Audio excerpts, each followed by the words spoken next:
안녕하세요. 10분 주식입니다. 이번에도 전쟁으로 다시 증시는 빨간불이고, 그리고 인버스 성격을 갖는 테마, 곡물, 사료, 비료 이렇게 같이 묶어서 보시면 좋을 것 같습니다. 요 관련된 뉴스로는 제가 잠깐 찾아봤을 때 러시아, 우크라이나 곡물 시설을 타격하면서 곡물주, 미래생명자원, 고려산업 등이 강세를 보이고 있다.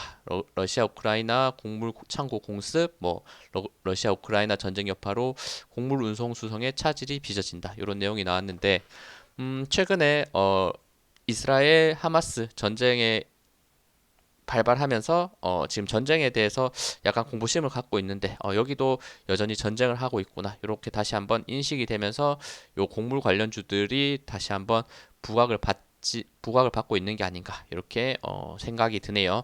뭐 좋은 내용은 또 사실 아니니까 제가 빠르게 어떤 종목들이 움직였는지 정도만 빠르게 한번 체크를 해드리도록 하겠습니다. 일단 4월 말 5월 경쯤에 이렇게 지금 우크라이나 러시아 이렇게 곡물 협정의 내용이 나오면서 곡물 협정이 제대로 되지 않을 거다 이렇게 나오면서 약간 그 위기감에 미래생명 자원이라는 요 종목이 정말 크게 급등을 했습니다. 가장 많이 부각을 받았고 대장주로서 크게 움직였습니다. 하지만 역시 테마주의 성격이고 요런 그런 위협이 있다. 협정이 안 된다. 이런 내용이 나오더라도 단순 테마지 그게 실적으로 직접적으로 연결된다거나 이 기업에 실질적으로 큰 이익을 준다거나 이런 거는 저는 아니라고 생각하기 때문에 그런 테마로서 띄운 종목들 곡물 협정 그게 뭐였지 잊혀질 때쯤 됐을 때 보면 역시나 이렇게 상승하기 전 가격대까지 쭉 빠진다는 거, 이 부분도 분명히 참고를 하시면서 분명 장기간 올라갈 종목은 아니다. 하지만 단기 테마로서 부각받는다면 크게 올라갈 수 있다. 이 정도로 인식하시면서 매매를 하면 좋을 것 같다 생각됩니다. 일단 단기적으로 역시나 전쟁 내용이 나오면서 또 이스라엘 하마스 요 전쟁 나오면서 지금 이번 주 초죠. 이번 주 초 화요일부터 이렇게 급등하기 시작했다가 살짝 약간 조정을 받다가 그리고 다시 아까 곡물 그 뉴스 기사가 나오면서부터 다시 한번 20% 이렇게 마지막 거래일에 급등하면서 이평선 라인들을 거의 한 번에 돌파해 주는 모습. 그리고 지금 121선이 5,900원인데 121선 5,900원 넘지 못하고 윗꼬리 달고 약간 빠진 모습. 과연 다음 거래일에 5,900원 돌파하면서 다시 한번 고점으로 찾아갈 수 있을지 아니면 이 기점을 고점을 마지막으로 쭉 빠지는 그림을 그릴지는 조금 더 봐야 될 것 같다 생각이 드네요. 그리고 최근에 마지막 거래에 또 강하게 보여줬던 종목이 전진 바이오팜입니다. 전진 바이오팜도 이게 사료주인가라는 생각이 들기는 하지만 약간 또 돼지 열병 이런 관련 거에 연관이 돼 있기 때문에 한번 봤을 때는 추세 자체는 다른 곡물 관련주, 곡물 비료 사료 관련주와는 다르게 추세는 만들어가고 있다는 생각이 드는 차트입니다. 이렇게 저점을 굉장히 일정하게 잡아주고 있고 고점도 어느 정도 일정하게 잡아주고 있다. 하지만 이 종목의 특징은 지금 요 점선으로 보이는 주황색 선이 볼린저 밴드 상단인데 볼린저 밴드 상단을 돌파됐을 때는 충분히 조정을 받고 다시 한번 기간 조정 거치다가 다시 한번 돌파하고 충분한 조정 갖고 돌파하고 조정 갖고 약간 이런 식으로 계속해서 움직이는데 전체적으로 캔들 자체는 우상향을 하고 있다는 거. 이 부분이 분명 포인트가 될 거고 마지막 거래일 또 볼린저 밴드 상단을 정말 강하게 한번 돌파하면서 올라갔으니까 이 종목 분명 다시 내려올 가능성이 높겠죠. 과거의 흐름을 봤을 때는 그럼 다시 내려온다면 이런 구간에서도 한번 내려왔을 때 관심을 가져보는 게 어떨까 이런 생각이 들기도 하고 그리고 이렇게 저점 라인이 일정하게 높아지는데 요거는 혹시나 강하게 이탈하면 끝날 수 있으니까 그 부분도 조심하시면서 매매를 하면 될 것 같다 생각합니다. 근데 이 추세는 잘 만들고 있는데 실적을 봤을 때는 그렇게 좋아 보이진 않는다. 실적은 계속해서 만년 마이너스 상태고 연간으로 봤을 때도 적자가 거의 13년부터 적자였는데 거의 10년째 적자 기업이기 때문에 분명히 조심을 해야 될 부분도 있다 정도도 체크를 해주시면 될 것 같습니다.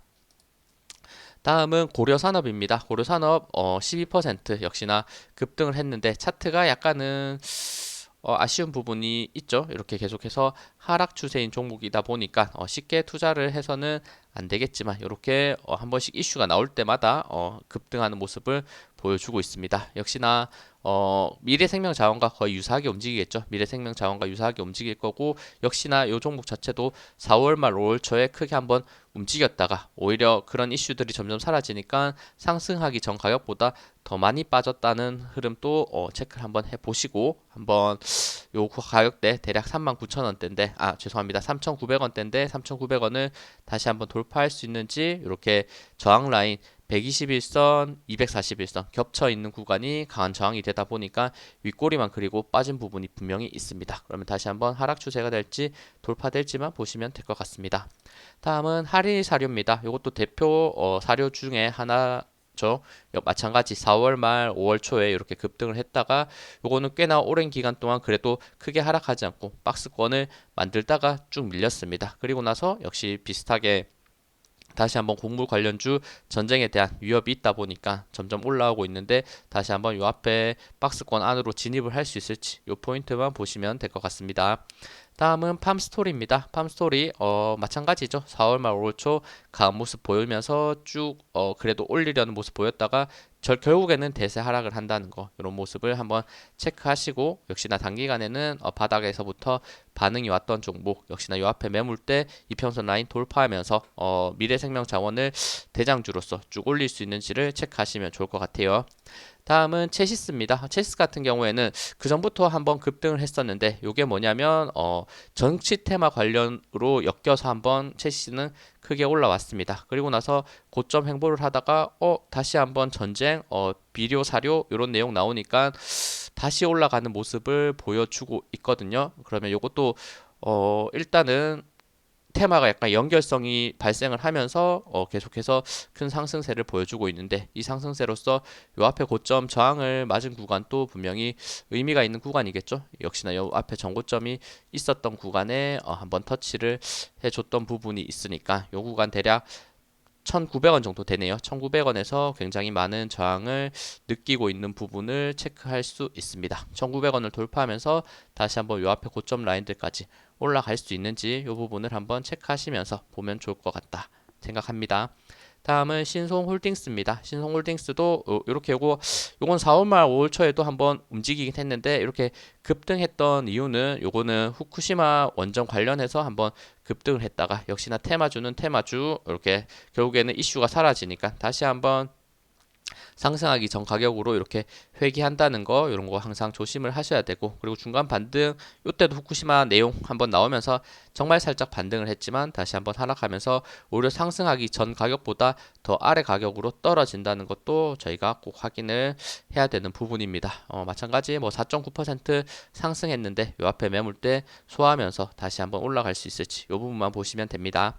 다음은 누보입니다. 누보도 요거 미래생명자원과 함께 대장주로서 4월 말 5월 초에 이렇게 급등을 했고, 그리고 조정 주 한 번 더 크게 급등을 했습니다. 하지만 역시나 이슈가 사라지니까 가격이 점점 하락하고 있는 추세에 있고, 마지막 거래일 이렇게 거의 17%까지 급등을 했다가 위에 있는 저항 라인 121선, 61선, 볼린저 밴드 상단까지 있다 보니까 이렇게 저항 맞고 윗골이 달린 부분, 요 구간 대략 2,200원대를 돌파하면서 갈 수 있을지, 아니면 요 단기 정말 마지막 불꽃으로서 다시 한번 241선 가격이 대략 1,900원 정도 되는데 1,900원을 이탈하면 다시 한번 큰 하락이 나올 수 있다는 거, 요 부분도 체크하시면 됩니다. 다음은 대한제당입니다. 대한제당도 이렇게, 대한제당 같은 경우에는 요거 설탕 내용이 나오면서부터 약간 먼저 움직였고, 그리고 약간 곡물 내용 나오니까 한번 더 크게 급등하는 모습을 보여줬었습니다. 그리고 나서 점점 추세 자체는 다시 한번 하락 국면에 있는 종목이기는 하나 이렇게 반등하는 모습이 있고, 그나마 제가 앞에서 말씀드린 종목보다는 요거 실적적인 부분으로 접근을 했을 때는 이렇게 실적은 그래도 어느 정도 받쳐주는 종목이다, 이렇게 생각이 들고, 뭐 설탕이나 이런 이슈들이 나올 때마다 또 올라가는 종목이다 보니까 다른 종목보다는 그래도 저는 안전한 종목이 대한제당이지 않을까, 이렇게 생각을 하고 있습니다. 역시나 이렇게 고점이 점점 낮아진 추세가 있는데, 이 추세 라인이 대략 3,400원에서 3,500원 정도 되죠. 이렇게 선 라인을 이어봤을 때 추세선을 조금 더 이어본다면 이렇게 추세가 이어지는 부분에서 정확히 윗꼬리를 달고 빠졌던 부분이 있으니까 다시 한번 3,400원대를 돌파하면서 요 고점이 점점 낮아진 추세를 크게 뚫고 올라갈 때 다시 한번 큰 상승이 이루어질 수 있다. 이 정도만 보시면 될 것 같다 생각합니다. 요거는 이렇게 짧게만 설명을 드릴게요. 사실 뭐 전쟁에 대한 내용이기 때문에 그렇게 좋은 내용도 사실은 아니기도 하고 역시나 단발성 테마로서 이렇게 한번 크게 이슈를 받더라도 결국에는 그 가격대로 하락하는 흐름이 많이 나왔다 보니까 조금 조심을 해야 되고 하지만 전쟁에 대한 내용이 계속해서 부각된다면 다시 한번 크게 올라갈 수 있는 부분이 있으니까 한번 그런 점만 한번 참고하시면서 매매를 하시면 될 것 같다. 큰 비중 말고 어떻게 보면 약간의 해지성으로 이렇게 정도의 투자 정도로 생각하시면서 보면 좋을 것 같아서 이렇게 말씀을 드렸습니다. 네, 시청해주셔서 감사합니다. 영상 도움되셨다면 구독, 좋아요, 알림 설정 부탁드립니다. 감사합니다.